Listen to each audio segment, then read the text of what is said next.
Neil Glory, maison d'édition présente le système Kadoshnikov, votre arme invisible. Cours de vidéo spéciale.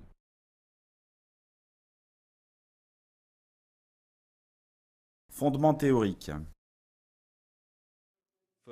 D'abord, disons que c'est un corps long, rigide, qui a un point d'appui autour duquel il peut tourner. Si vous appuyez sur une extrémité, la courte, je peux gagner en force, mais je perdrai de la distance. C'est la règle d'or de la mécanique.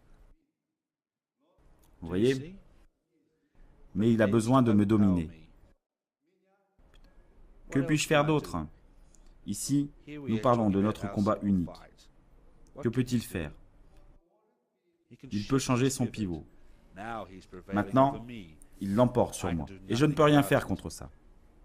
Ensuite, je peux essayer de l'emporter sur lui. Supprimer ce pivot et le déplacer ensuite, ici. Comme je l'ai déplacé, je peux le prendre de l'autre côté.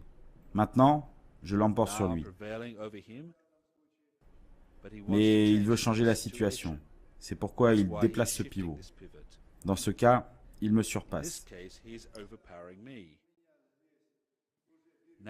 Mais maintenant, je vais bouger ce pivot. Nous pouvons le faire ainsi indéfiniment. Mais il n'y a plus aucun effet de levier. Et que se passera-t-il s'il prend cet effet de levier, ce bâton que je tiens maintenant et tire? Vous voyez? Il me met en échec. Vous pouvez gagner en utilisant des mouvements dans différentes directions. Maintenant, je vais supprimer ce pivot et commencer à lui tourner autour. Il se défend. Il l'a fait, mais je peux faire ceci. Qu'est-ce que je veux dire? La connaissance de l'escrime a donné l'occasion à une personne du XVIIe et du XVIIIe siècle à utiliser des objets comme je vous les ai déjà montrés. Notre technique est basée sur cette connaissance. Mais ils ont commencé avec des choses simples. Combat, sorte de défense et d'attaque. Tout cela a donné à l'être humain la possibilité d'utiliser une technique d'autodéfense que nous essayons d'appréhender maintenant. Je le colle et il glisse le long de mon arme. Il me bat. Que dois-je faire pour me défendre? Il me colle, vous voyez? Maintenant, je peux l'emporter sur lui. Pour gagner, vous devez utiliser chaque micron. Nous avons eu d'excellents tireurs et une bonne connaissance de ces lois. Leur utilisation nous donne la possibilité d'éviter les blessures. Et vous verrez tout cela en faisant des exercices sur le sol. Acrobatie basse, roulade avant. Maintenant, vous avez une chance d'appliquer les connaissances acquises lors de la pratique. Nous n'allons pas seulement voir comment vous allez le faire, mais nous allons aussi vous guider. S'il vous plaît, essayez de faire les mouvements lentement et correctement. Vous devez comprendre tous vos mouvements. Je tiens à vous expliquer non seulement depuis le positionnement d'un bâton, car vous avez un niveau de connaissance différent. Je veux vous en expliquer plus. Ceux qui s'entraînent beaucoup se développent constamment. Votre cerveau commence à comprendre la technique des mouvements et votre corps commence à suivre votre cerveau. De cette façon, vous améliorez vos compétences.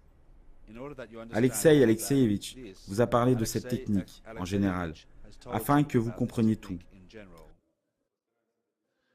Nous allons apprendre la théorie grâce à des exercices physiques sur le sol et d'autres types d'entraînement. Vous devriez pouvoir exécuter les mouvements nécessaires sans être blessé. C'est pourquoi vous devriez faire une roulade en utilisant les parties de votre corps dans l'ordre exact. Qui sait ce que la séquence devrait être? En premier, la tête. Courbez-vous un peu. Ne vous asseyez pas. Courbez-vous juste, comme ça. Vous pouvez vous blesser à la colonne vertébrale, l'épaule et les os en faisant une diagonale. Juste ce que nous venons de faire. Pour commencer, le corps ne doit pas être comme un bâton. Un corps rigide et solide ne peut s'adapter nulle part. Mais notre corps n'est pas aussi rigide qu'un bâton. Nous pouvons le bouger. C'est la raison pour laquelle nous utilisons nos bras. Des mouvements de torsion, de supination, de pronation pour vaincre quelqu'un. Ce sont les termes scientifiques. Nous pouvons les appeler mouvements de torsion du bras, combinaison d'un angle aigu, et de la trajectoire de la roulade qui est alignée de l'épaule droite à la cuisse gauche, et vice-versa. Votre colonne vertébrale peut être blessée ici, ou un peu plus haut, ou un peu plus bas. Cela dépend de comment vous vous déplacez. Vous pouvez également vous blesser aux cuisses ou encore les os de la hanche, en diagonale. Vous devriez faire une roulade un peu différente. Changement de position de l'épaule droite vers l'omoplate. Il peut être un peu plus haut ou un peu plus bas. L'écart peut être faible, mais il existe toujours. Ensuite, il faut se positionner de l'autre côté. Il n'y a aucune courbure ici. Lorsque vous utilisez un bâton, vous pouvez vous blesser. Lorsque vous faites des exercices au sol, votre corps travaille en dynamique. En effectuant ces évolutions, nous pouvons éviter les blessures lombaires. Très souvent, ceux qui font ces exercices pour la première fois risquent quelques blessures de la colonne vertébrale. Pour éviter cela, nous utilisons la partie de notre corps située entre le cœur et le sommet de la tête. Les cuisses et les jambes sont les contrepoids. Un saut nous permet de générer l'évolution. C'est pourquoi notre corps ne devrait pas être aussi rigide qu'un bâton. À l'entraînement, un élève ne doit pas apprendre la roulade, il doit la comprendre. Ce n'est pas une formule magique. Apprendre et comprendre sont deux choses très différentes. Bien sûr, vous devriez apprendre ce mouvement, mais il est particulièrement important de le saisir et de le comprendre. Dans ce cas, vous pouvez sentir le mouvement et l'utiliser correctement. Vous pouvez aussi le faire varier en fonction des situations. La seconde jambe est un équilibreur, ce qui nous permet d'arriver au sol avec une certaine vitesse. Vous ne devez pas vous reposer sur le sol, mais plutôt, vous devez le toucher doucement avec les bras. Vous feriez mieux de vous entraîner à ceci dès le début. Vous ne devriez pas rester sur le plancher ou tout autre type de surface, peu importe ce qu'elle est faite de terre ou autre chose. À la sortie d'une roulade, vous devriez écarter vos bras et les tourner. La jambe est un balancier qui vous aide à garder l'équilibre. Et cela ne vous arrête pas parce que parfois, cela vous empêche d'arriver au sol. Nous choisissons une voie, tournons sur nous-mêmes, levons les cuisses. En les déplaçant, on arrive de l'autre côté. C'est ainsi que vous devriez sortir d'une roulade. Mais avant d'en sortir sans se blesser, il faut déjà y rentrer. Que devriez-vous faire à l'entrée d'une roulade? Par exemple, notre corps a un certain poids. Alors, je commence la roulade. Que dois-je faire ensuite? Il est très important de sortir de la roulade correctement. Ce n'est pas très difficile à réaliser. Tout d'abord, vous devez savoir comment positionner vos jambes. Il ne faut pas les joindre. L'espace est faible. Le poids et l'accélération sont élevés. Je veux dire qu'en raison de l'accélération, votre poids se déplace. C'est ainsi qu'on sort d'une roulade. Groupez vos jambes et votre corps va passer la roulade et vous préserver des contraintes. Il faut faire le distinguo entre la position des jambes d'un coup de pied et d'une garde. Je regroupe les jambes afin que la jambe la plus basse soit aussi proche possible de mon corps. Très souvent, en faisant ces exercices, nombre d'entre vous se blessent aux genoux. C'est pourquoi nous essayons de les grouper au plus près du corps. La seconde jambe joue le rôle d'un pivot vers le haut. Je tiens à vous rappeler, en particulier les nouvelles recrues, que le talon de la jambe pivot tente de toucher le genou de l'autre jambe. Quand vous sortez de la roulade, ne mettez pas vos pieds ici. Vous ne devriez pas grouper vos jambes. Il s'agit d'une jambe pivot. Voici l'axe de rotation. Nous devons évoluer maintenant d'un plan linéaire vers une rotation. Vous devriez mettre votre talon comme ça. Ne l'approchez pas trop près. Tout en faisant cela, prenez en considération votre taille et votre poids. Grâce à cela, le centre de gravité se déplace vers la jambe balancier, qui a été et qui est le pivot. Et cette jambe libre, donc, je peux tourner autour et faire face à la direction où je commence à faire l'exercice. J'utilise l'élan. Je n'essaie pas de l'arrêter. L'épaule sort de votre cadre. Disons que la largeur de vos épaules réelles est très élevée. Je n'ai pas changé la force vectorielle sur le plan et elle continue à s'appliquer sur moi. Par conséquent, ce vecteur m'entraîne. C'est pourquoi, après avoir tourné vos jambes, vous pouvez répartir vos forces et votre énergie. En plus, vous devriez vous rappeler que vos jambes fonctionnent en même temps. Pas seulement la gauche ou la droite, mais ensemble. Encore une fois, afin de répartir votre force, vous effectuez la roulade correctement. Je veux dire par là, la vitesse, il est impossible que vous soyez étiré en longueur. Mais si vous exercez une force de freinage trop forte, vous risquez d'aller dans cette voie. Rien ne se passe en une minute. Vous ne pouvez pas planter une graine et vous attendre à l'avoir poussée dans une heure. C'est impossible. Vous devez attendre un certain temps. Il est nécessaire que la nouvelle information soit bien apprise et pratiquée. Vous devez l'assimiler correctement. Quelqu'un d'entre vous m'a dit qu'il a commencé à comprendre seulement aujourd'hui. Ne soyez pas gênés devant les autres stagiaires. Vous savez ici, on voit surtout des adultes. Très souvent, ils ont honte de... Je ne peux pas parler d'analphabétisme, mais de maladresse. N'ayez pas honte de l'apprentissage, même si vous êtes des élèves. Bases acrobaties, le pas incurvé. Il y a plusieurs choses que nous pouvons faire ici. Une roulade, une sortie de roulade, une rotation, un tire-bouchon, une torsion intérieure, une bise en boule, entrer ou sortir du plan. Cela peut être au sol ou sur l'effet de sol, ce n'est pas important. Maintenant, nous travaillons dans le plan sans utiliser nos bras. Nous faisons cet exercice comme un pas incurvé. La jambe la plus basse, dans notre cas, est la droite. Nous la positionnons de suite. La gauche fait un pas et soulève notre corps. Elles travaillent ensemble. Ne vous marchez pas sur les pieds. Faites-les revenir en arrière en raison de la courbe. Vous pouvez les arrondir à partir du petit doigt. Bien sûr, vous ne pouvez pas complètement les arrondir. Mais grâce à cette forme, vous pouvez arriver sur le plan en douceur. Pour faire un pas, vous devez incliner le torse. Il est plus facile de faire un pas si nous inclinons notre torse vers l'avant. Si nous mettons notre corps vertical, il est plus difficile pour nous de faire un pas. Si je m'allonge, alors ma jambe se déplace librement dans une position verticale comme si j'allais au sol. La même chose ici.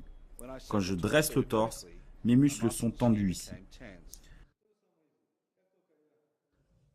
Ceux qui ont des problèmes avec leurs articulations ou ont du mal à étirer leurs ligaments devraient accorder une attention particulière à cette question. En utilisant cet angle, nous pouvons soit alléger, soit augmenter la charge sur les muscles quand on fait un pas. Reculez. Non, pas trop. Réglez la distance pour vous-même. Il est difficile de dire exactement combien. C'est pourquoi vous devez choisir une distance optimale. Roulade intérieure ou pas roulade intérieure.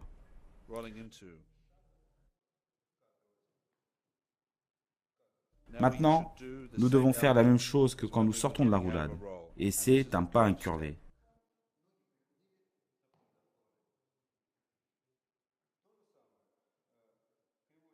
Donc, je fais une roulade. Bases acrobaties, se visser dans le sol. Afin de garder l'équilibre, vous pouvez déplacer l'axe, mais vous devriez avoir la sensation de monter et descendre. Maintenant, nous sommes assis. Vous pouvez rester assis plus longtemps. Maintenant, vous devez évoluer dans le plan horizontal avec un vecteur vertical. Il est très important de le faire. Et pour ce faire, vous devez former vos jambes correctement. Dans ce cas, la droite. Dès que je m'assois, je l'applique comme ça. J'utilise l'os du pouce, je le redresse. Tout en faisant cet exercice, vous ne devez pas toucher le sol avec votre genou. Ce serait une erreur. Il y a une forte charge musculaire dans ce cas, surtout pour ceux qui ont plus de 50 ans. C'est pourquoi vous devez prendre tout le poids sur la seconde jambe. Et cette jambe doit être libre. Terminé. Redressez l'orteil pour qu'il y ait une ligne ou un axe, ce qui nous aidera à glisser. Je bouge mes hanches de cette façon. Le genou ne touche pas le sol. Il y a ici un mouvement de glissement. Ici, nous avons un volant. Regardez très attentivement ce que je vais faire maintenant. Il s'agit d'un basculement vers le haut de la jambe. Je balance, je balance. Vous connaissez déjà cet élément d'un pas incurvé. Maintenant, je m'occupe de la jambe qui est en bas. Il s'agit d'une jambe pivotante vers le haut. Maintenant, je vais la former correctement. Je me déplace comme ça. Ma tâche est de ne pas surcharger la jambe gauche ou la jambe droite. Et maintenant, avec l'axe, je suis debout. Encore une fois, en utilisant l'axe, je me fais descendre sans toucher le sol avec mon premier genou. Il se déplace dans un plan horizontal. Mais le genou de la deuxième jambe, qui me soulève vers le haut, peut toucher le sol. Encore une fois, en utilisant l'axe, je suis debout. Rappelez-vous qu'il y a un axe horizontal et vertical. Mon bras ressemble à un bâton avec un crochet. Il nous aide à attraper ou à ouvrir quelque chose. Mes jambes lui ressemblent. C'est l'effet de levier. Maintenant, vous arrivez au sol comme ça. Pour l'éviter, il faut redresser le pied afin de former une ligne droite. Notre pied n'est pas plat, il est légèrement arrondi et possède un diamètre. C'est pourquoi, dès que je forme une ligne droite, il se produit un effet de ressort, ce qui nous permet de passer d'un plan vertical à un plan horizontal. Il nous aide à ne pas tomber au sol comme je l'ai montré précédemment, mais à toucher le sol doucement. Dès que nous sommes assis, nous ne pourrons pas nous asseoir plus et les hanches ont... Pardon, je m'égare. Nous pouvons faire quelques exercices préparatoires. Par exemple, le chevauchement. Les gardiens de but au hockey font cet exercice afin que personne n'entre le palet dans le but. Vous avez vu comment ils font? Pour éviter que le palet ne passe entre les jambes, ils utilisent leur équipement. Cela peut être un échauffement ou un exercice supplémentaire. Il est important que vous essayiez de maintenir votre buste droit. Seulement essayez, mais pas le faire. Vous ne devriez pas amener votre bassin trop bas. Sinon, il sera difficile pour vous de bouger.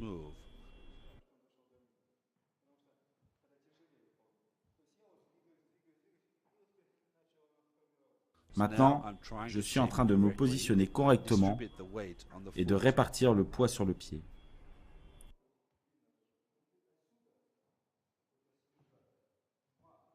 Ensuite, balance, balance, terminé. Défense contre les coups. S'il m'attaque avec un bâton, alors je me le prends au milieu de la tête. Je peux utiliser un blocage dans ce cas. Notre bras présente une partie étroite, moyenne et large et très large. Maintenant, je me tiens sur la ligne jaune, comme lui. Cette ligne me limite. Regardez comme je déplace mon bras. C'est déjà un blocage. C'est la même chose quand j'utilise les deux bras. C'est un blocage. Pour entrer dans le plan, nous utilisons un angle aigu et pour en sortir, un angle obtus. Au moment de rentrer dans le plan du sol, nous utilisons l'angle aigu. Ensuite, vous tournez sur le point de contact de vos jambes et vous vous dégagez. En sortie, nous accroissons le blocage. Comme ceci. Voici l'angle aigu. La torsion est l'angle obtus qui m'oblige à sortir. À cause de mon poids, la vitesse m'amène vers le sol. Grâce au balancement d'une jambe, nous pouvons y créer ici un angle obtus.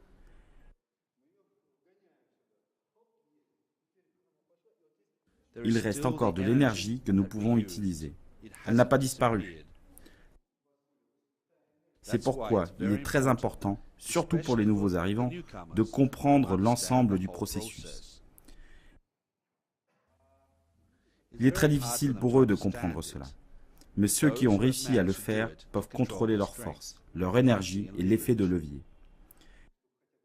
Il est plus facile de leur expliquer une nouvelle connaissance parce qu'ils en connaissent les détails nécessaires.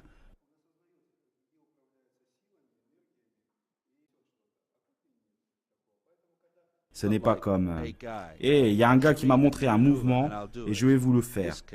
Dans ce cas, vous essayez seulement de le copier. Et une copie ne vaut pas autant que l'original. Il n'y a pas d'âme dans une copie. Regardez ce que je vais faire maintenant. Vous devez utiliser la force, les vecteurs et les changements. Je ne sais pas si Alexei Alexeyevitch vous l'a dit, mais ce n'est pas seulement le résultat d'une tâche qui vaut la peine que l'on s'en donne. Par exemple, 48 ou 58 km en 1 heure. Il est très important de comprendre ce processus interne, les déplacements, les mouvements de torsion, etc.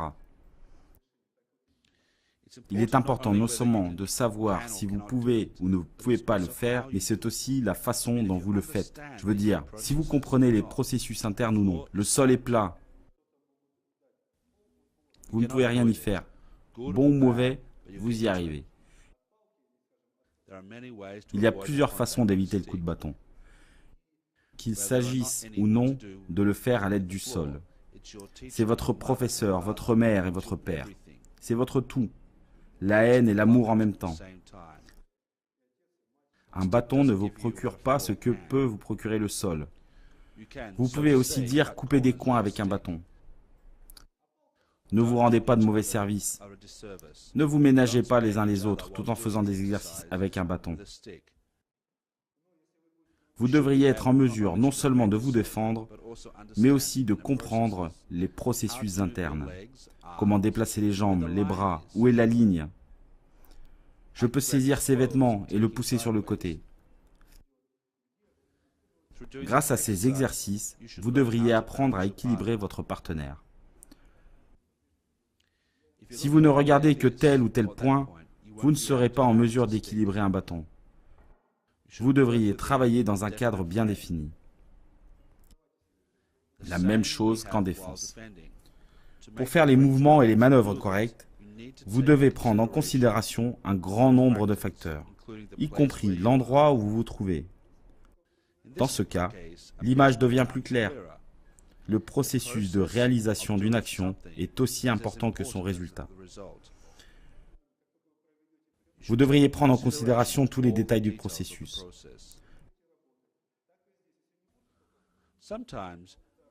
Parfois, vous pouvez vous demander pourquoi il n'a pas fait ceci ou cela. Pourquoi ne s'est-il pas assis ou quelque chose comme ça? Regardez par ici. Je suis assis au bon moment, seulement quand j'en ai besoin. Par exemple, je suis assis maintenant. Pourquoi ai-je fait cela? Je n'avais pas besoin de le faire maintenant. Vous devez toujours évaluer les circonstances de l'instant. Il est nécessaire pour vous de faire les bons mouvements au bon moment. Regardez par exemple, qu'est-ce que je fais ici? S'il se déplace de cette façon, je ne peux rien y faire. Bien sûr, je pourrais appliquer plus de force, mais cela n'a aucun sens.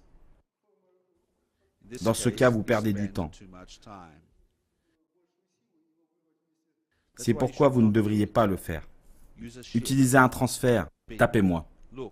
Regardez, que puis-je faire ici? Je peux le décaler. Cela ne sert à rien de juste apprendre ces mouvements et manœuvres. Vous devriez être en mesure de les utiliser au bon endroit, au bon moment. Il est nécessaire de prendre en considération les différents facteurs.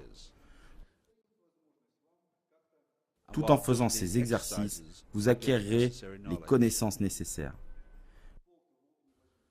Vous pouvez voir comment entrer ou sortir du plan du sol, comment faire une roulade sans se blesser, comment se décaler et bien d'autres choses. Se libérer d'une prise. Nous combinons tous les mouvements, mais il s'agit juste d'un élément et pas seulement d'une méthode, bien que vous puissiez l'utiliser. Vous dites, bien que, parce que si une personne n'est pas rigide et qu'il veut faire quelque chose, vous pouvez utiliser le fait qu'il se déplace. Et quand un homme est ferme, vous ne pouvez rien y faire. Dans ce cas, il faut chercher d'autres moyens. Bien, nous allons vous prendre par exemple. Vous avez pratiqué quelques éléments l'un sur l'autre. Ne me tenez pas trop fort. J'ai vu les bras de certains d'entre vous mal placés. Les autres se sont presque cassés un bras. Vous devriez être prêt pour ce moment. Vous devriez comprendre au moins. Nous devrions essayer de parler le même langage. Vous venez de regarder ce que je vous ai montré. Vous avez appris comment décaler votre adversaire. Maintenant, je vais vous montrer comment vous libérer.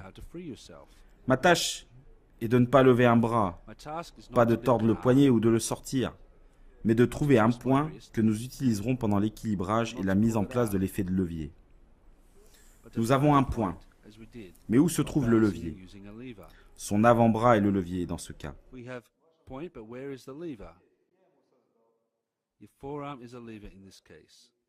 Maintenant, je me penche dans sa direction.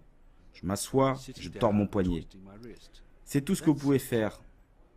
Non, c'est tout. Vous pouvez faire cela à votre adversaire lorsque vous avez libéré vos mains. Tirez-le dans votre direction ou poussez-le. Cela dépend de ce qui s'est passé après votre libération. Vous pouvez aussi attraper sa main et la fixer. Cela ressemble à la méthode tire-braise, que vous cassez car il retient votre mouvement. Je fixe mon bras pour bloquer la main de mon adversaire. Je saute et je lui cause une douleur. Et vous commencez à regarder ce que va faire votre adversaire pour réduire la douleur. Dans ce cas, il utilise son coude. Mais je ne peux le renverser en utilisant mon épaule. D'ailleurs, je peux appuyer sur son pouce. Je ne peux pas lui infliger la douleur pendant une longue durée, mais je serai en mesure de lui faire perdre son équilibre avec mon épaule. Vous pouvez utiliser une combinaison d'un coude et d'un pouce. Encore une fois, vous ne pouvez pas l'utiliser comme une méthode, car elle ne peut pas forcément fonctionner pour vous. La deuxième fois, vous devriez toujours évaluer la situation. En essayant de me libérer d'une emprise, je peux utiliser le petit doigt. Ensuite, je saisis un pouce avec mon autre main et j'atteins sa gorge, que je peux même saisir, appuyer dessus avec mes mains et le faire tomber. Vous avez vu la façon dont j'ai utilisé mon bras? Ce mouvement avec le coude peut être très efficace tout en frappant certaines parties du corps. Le visage, la nuque, le visage encore une fois. Ensuite, vous le tirez à nouveau vers vous. Utilisez ces mouvements. Maintenant, encore, je me penche vers lui, m'assois et je tords mon poignet. J'utilise ma jambe comme ça. J'ai besoin de sa jambe pour le fixer et lui faire ressentir la douleur. Mais vous connaissez déjà cette méthode. La méthode qui va faire perdre l'équilibre à votre adversaire. Et ici, cela devient complexe. Nous commençons à travailler une combinaison en fonction des nombreux éléments sur lesquels vous vous êtes entraîné. C'est aussi une réponse à votre question sur ce qu'il faut faire si votre rival est tendu. Vous exécutez cette méthode, mais il y a beaucoup de façons de se libérer d'une emprise et de variantes de cette position. L'une d'elles est une prise. Vous pouvez vous déplacer comme ceci vers le bas. Le pivot reste à sa place. Ensuite, vous pouvez descendre et tourner. Ensuite, vous pouvez descendre et tourner. Qu'il le veuille ou non, je le tiens. Je m'approche de lui par derrière. Avec mon autre bras, je peux prendre la tête et frapper avec ma main libre au niveau de ses yeux, de sa nuque, à la base de son cou. Je frappe ici et là. Je peux également appuyer mon épaule sur son coude. Mais j'ai un peu changé le travail du bras. Je ne veux pas le faire dès maintenant. Maintenant, vers le bas et tournez votre poignet. Je l'ai fait tomber. Alors, je prends son menton et le tourne. Si vous considérez sa tête, elle peut être une extension de l'épaule, comme une tige, non pas comme un cercle, un diamètre ou un rayon, ce que nous venons de voir. Ensuite, je lui tourne la tête et l'enfonce. Je lui tourne la tête et l'enfonce. Dans ce cas, cela ressemble à une épaule. Puis nous tordons et cassons. Maintenant, encore une fois, vers le bas et tournez. Avec ce bras, je peux le faire. L'autre bras ajoute la force de la prise. Je la tiens à proximité de cette partie. Ici. Je peux utiliser mes jambes et le frapper ici, ou le basculer sur mon autre bras en le tenant par la gorge ou la tête. Je frappe ici avec mon bras.